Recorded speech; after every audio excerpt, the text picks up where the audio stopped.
Моят отговор на въпроса как се прави успешен бизнес в България е следния. Първо, човек трябва да вярва, че успешният бизнес е възможен и пътя към този успех минава пряко през човешките отношения. Всъщност бизнеса стъпва на човешките отношения.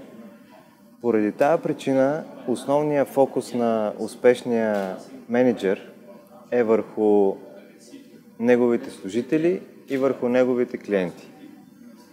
На трето място бих споменал личния пример, защото и неговите служители, и клиентите вярват на действия, а не само на думи.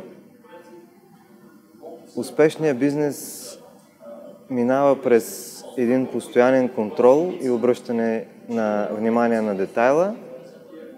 И на последно място, успешният бизнес е 10% стратегия и 90% тежък и неуморен труд.